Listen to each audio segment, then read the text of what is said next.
Stigmatization around mental health still exists. In the last several years, there's been an uptick in shared treatment experiences, specifically for those who were in treatment as an adolescent over the last 30 years. As a consultant working with young adults only, it's been unsettling to hear about the horrific experiences that some folks have described. As someone trained as a counselor, we were taught to do no harm. I lead with this for each client I work with. While recording this special parent series, over the last year, several parents have suggested I interview their young adults. The special parent series is noted as being just that. It's about the parent perspective only. I'm now branching out to launch the former participant series, extending the opportunity for former participants who feel comfortable talking about their journey, doing so on this podcast. No topic is off limits, and not all stories are positive. This series is meant to be honest, transparent, and real for each individual's experience through the treatment continuum. Please note that this special former participant series is the adult's perspective of their treatment experience during adolescence or as a young adult. This is merely one perspective of a single story, and it's important to know that names have been changed for the protection of the interviewee unless they have requested not to do so. These episodes may include details surrounding suicide, self-harm, substance abuse, including overdose, hospitalizations, psychotic episodes, and other traumatic experiences which include parts of the treatment journey. That includes working with consultants, being escorted by a transport company, wilderness therapy, and a residential treatment program. All that is to say, listener discretion is advised. Welcome to an episode with a former participant in treatment. It's time now for the Success is Subjective podcast. Here is your host and therapeutic consultant for young adults only, Joanna Lilly.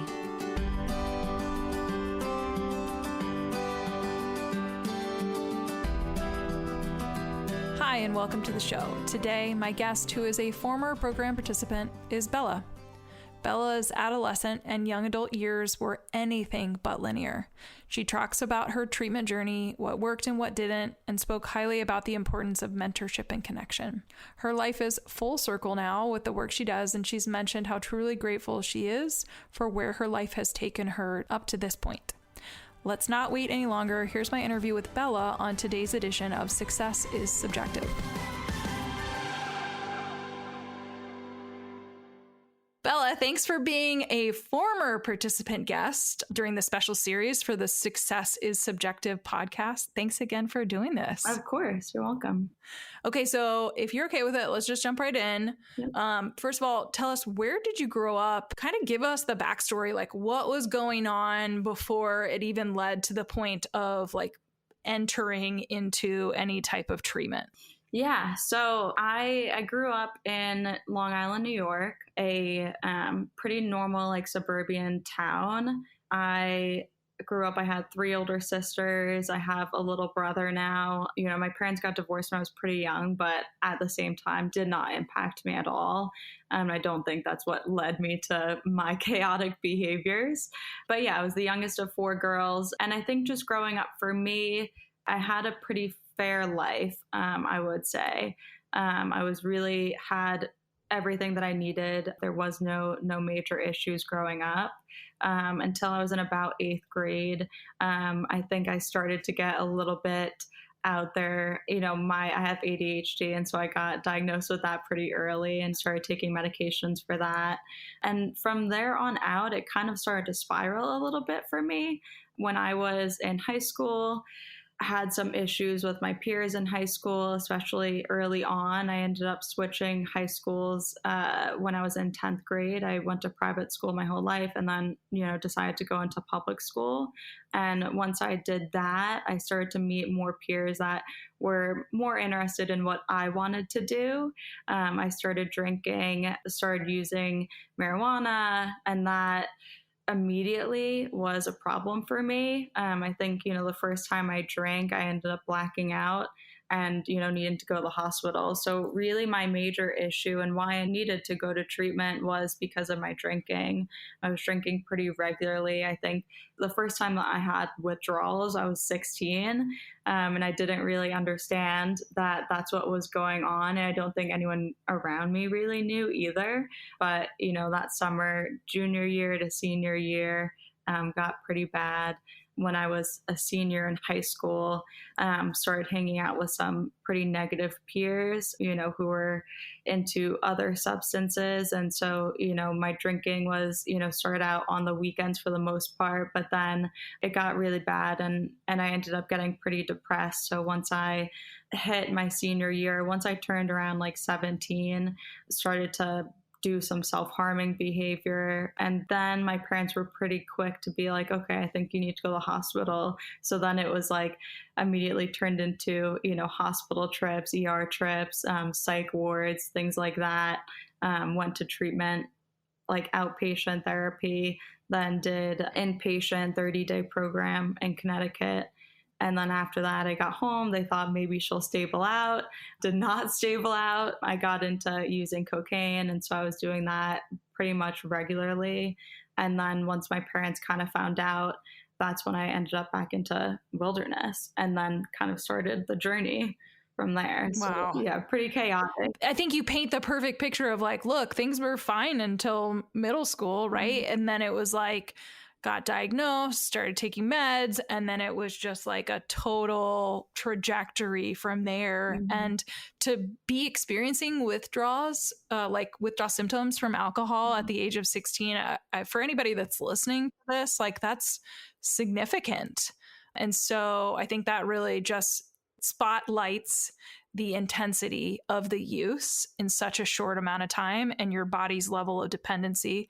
And so you just kind of dropped a bomb by saying, and then I went off to wilderness. So if you're okay, I mean, tell us about the experience, and you can even name the program. You can do whatever you want, because I also think we can front load this. Usually when people are in their young adulthood now, it's okay to say that the typical treatment like package was wilderness and then at least one other program. So feel free to just take it from there. Tell us about wilderness and what happened next. Yeah. So what had happened, like I said, my drinking got really bad pretty quickly.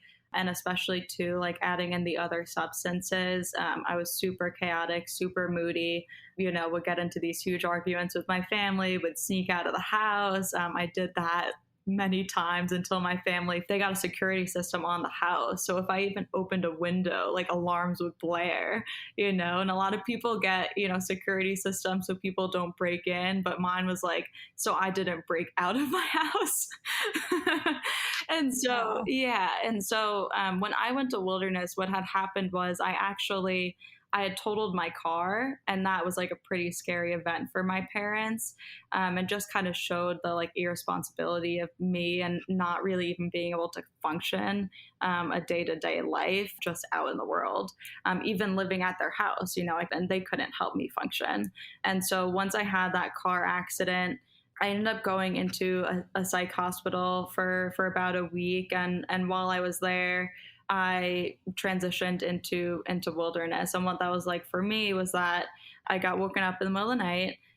Typical, story for, I guess those listening who may not know about it. But I woke up in the middle of the night, and we had a meeting with my parents and the staff at the hospital, and they kind of just told me, we have a place that we think would be really helpful for you to go to.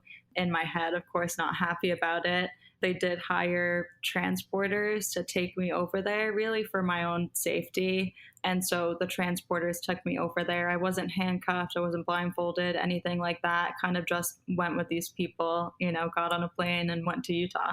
And my wilderness experience, honestly, in the beginning was very eye-opening and unexpected. Like, I didn't expect it.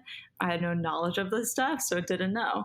But it ended up towards the end became like a really beautiful experience for me, in that, I found like a new thing that I like to do, being outdoors. And, I connected a lot with the other girls there. We had a lot of good times. We had a lot of hard times. But all in all, like kind of just helped me to kind of ground myself away from the environment that I was in, which wasn't healthy. But yeah, I mean, it was a good experience for me. I think in the moment, I definitely had a lot of times where I was frustrated with it. It was a lot of hard work, meaning we hiked every day. I went to a program that didn't really provide much gear for you. So like we had our clothing and stuff like that, but had to make everything else on our own. And so, I made my own backpack. I made my own spoon to eat, stuff like that. And yeah, we made fires every night. I had to learn how to do that with a bow drill. And it was pretty cool, actually. But yeah.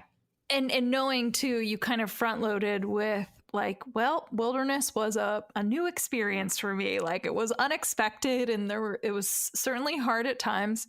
Can you tell us about kind of the transition from wilderness to kind of what came after, and if there was a similar feeling of shock, surprise, frustration?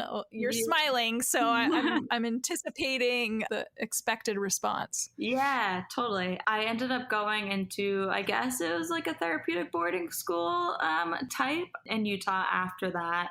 And, it was frustrating for me at first. I had just spent 3.5 months in the woods, and I had thought, like, isn't that enough? Like, shouldn't I be good to go home now? I remember being really frustrated about that. I know some of my peers who went to wilderness with me were able to go home after. However, I'm sure they had the reasoning for that. But, luckily for me, I was able to, go into another program afterwards. And so I went to residential. I was there for about 5 months. And yeah, I mean, in the beginning, I was really frustrated. However, I worked with this really great therapist there who, kind of just like gave me an introduction to like what I feel like is someone who had inspired me to do what I do today. He was amazing, and he was a really good person for me to work with. And so I think adding that other layer of like being able to like be assigned to someone who was a good fit for me helped me throughout the process, because I felt really safe with him. I was able to like, communicate well with him and have someone to talk to while I was there. And so, yeah, I mean, it was a tough experience, but I think that it wasn't traumatic or anything like that. We were pretty well taken care of there.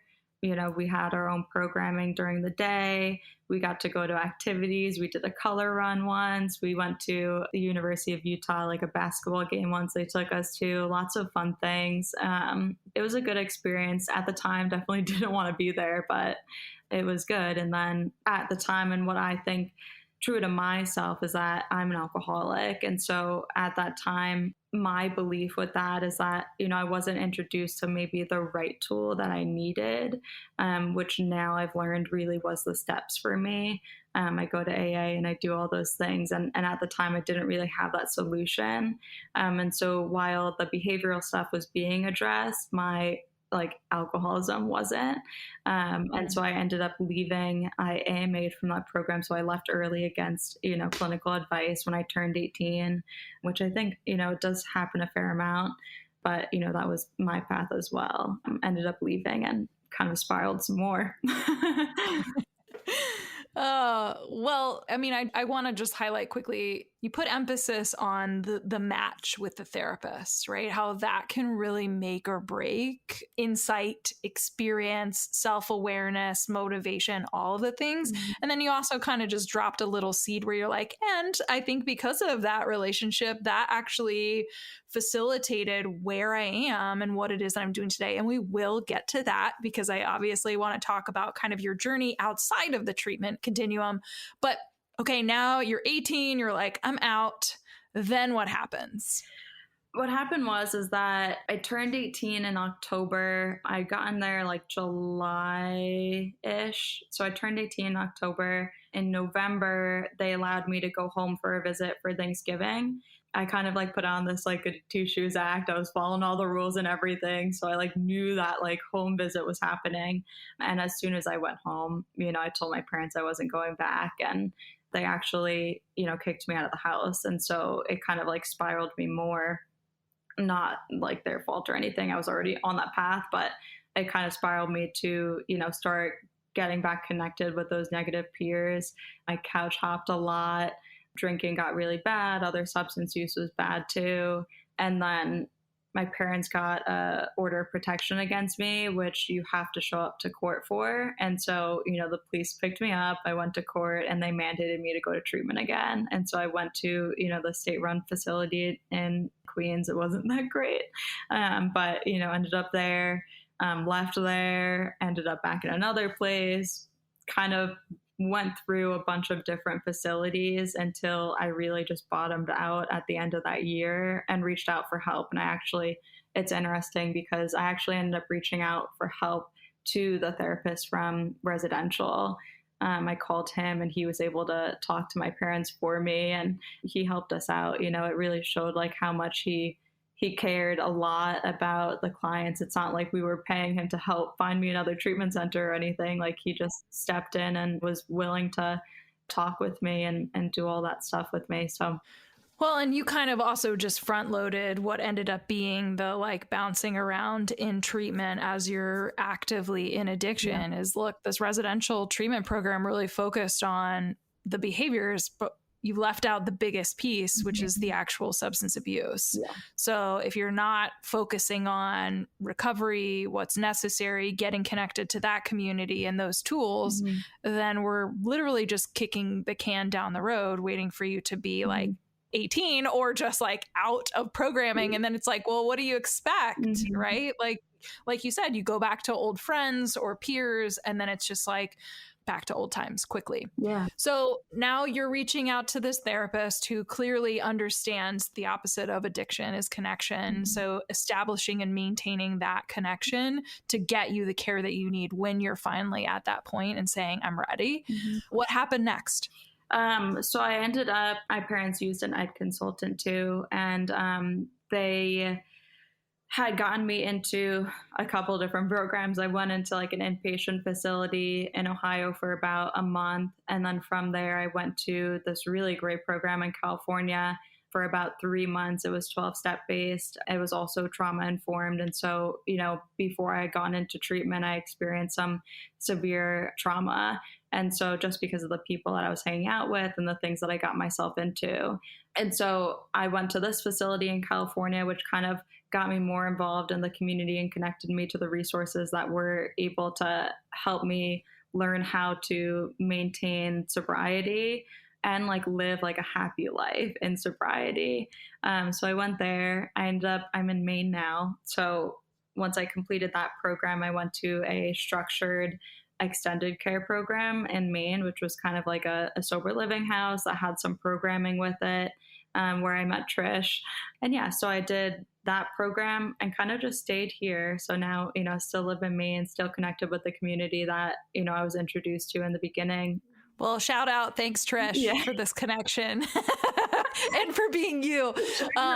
Okay, so you landed in Maine. Again, you kind of alluded to some of the work that you're doing now.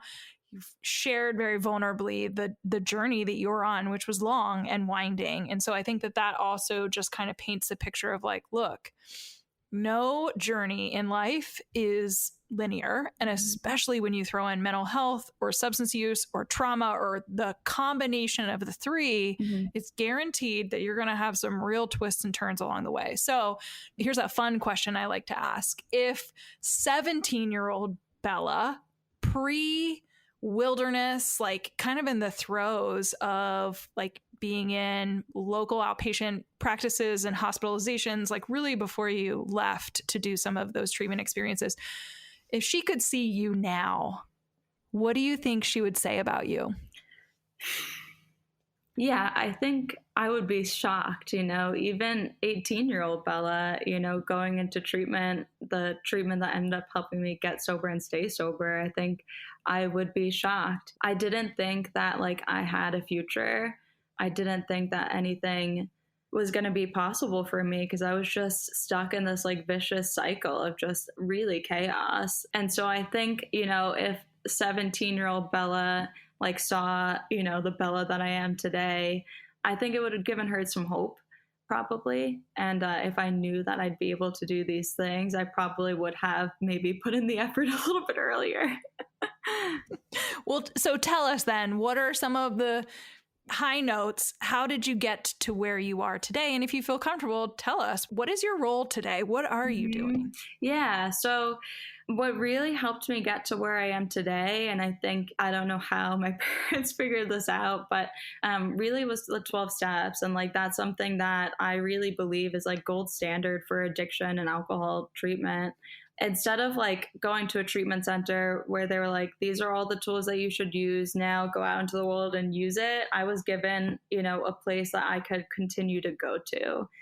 Like I go to meetings and I have connections in the community. And I think that being able to get connected with that community and actually like take some action really helped me get that relief from what I was experiencing internally and give me the tools to be able to handle, like life isn't perfect now, but now I have like the tools and the supports to be able to get through things. I ended up going to college. I have my bachelor's degree in psychology and mental health.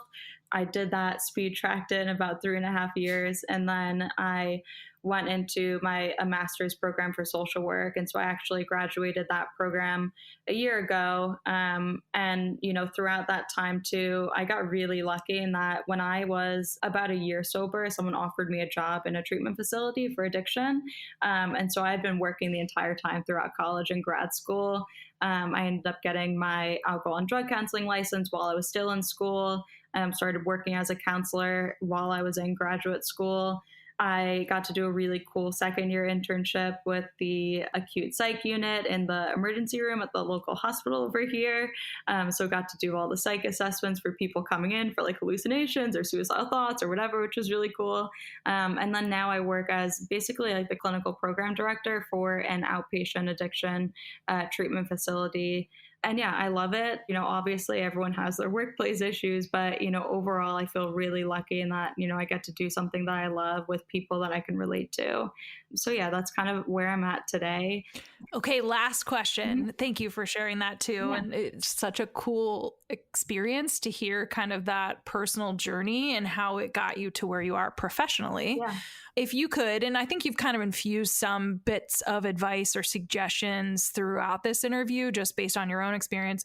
But if there's anything else that you want to say as a parting piece of advice for an adolescent or young adult right now who's going through the treatment process, what advice would you share with them? I think something that a lot of people who are young don't realize is that like, especially if you're struggling with like addiction or anything like that, like you can have a normal and happy life in recovery. I have done things that like I never thought I'd be able to do, besides school, like, yeah, I have 2 degrees now, I'm a licensed social worker, but like at the same time, like I get to vacation, I go on trips by myself, I go on backpacking trips, I go camping, I'm going this coming weekend to LA. So I travel all the time. I have really great connections with friends and, boyfriend, all those things. So like life can be full and happy sober. And I think, a lot of people, it's hard for them to see in the beginning.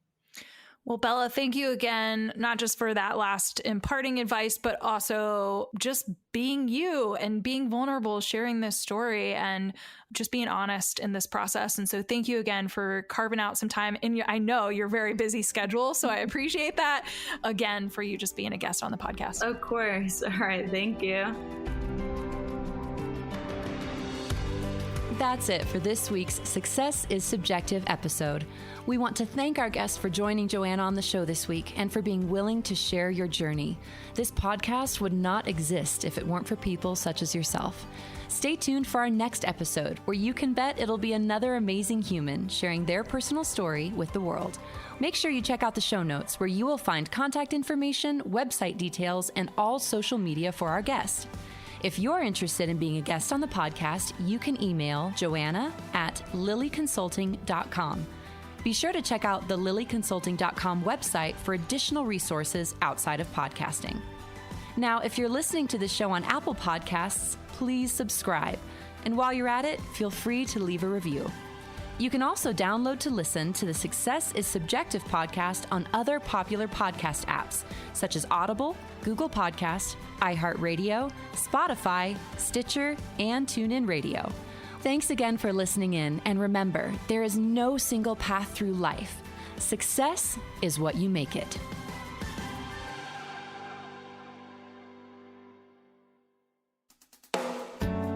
Do you have a teenager or young adult who seems to have lost their way? Maybe they need help navigating adolescence, adulthood, and decisions surrounding higher education. Or maybe they have become withdrawn, their grades are slipping, or they are flat out living a reckless lifestyle, and you're concerned about their health and well-being. If this describes what your teen or young adult is facing, a therapeutic consultant may be able to help. Mental health, addiction recovery, and higher education can all be equally expensive. While information is everywhere, how do you know what option is the best one for your family? Some parents have the time to research and navigate this on their own. Some don't. If the latter applies to you, enter therapeutic consultants. Therapeutic consultants, like Joanna, listen to your family's specific needs and advocate on behalf of your loved one. TCs will research therapeutic resources, recommend treatment programs, and assist during adulthood transitions. Not being affiliated with any program, their support is completely objective and catered toward the best interest of each unique family. To find a qualified therapeutic consultant to work with, check out TCA, also known as the Therapeutic Consulting Association. Their website is therapeuticconsulting.org, all one word. Again, that's therapeuticconsulting.org. Then click the Find a Pro tab up at the top.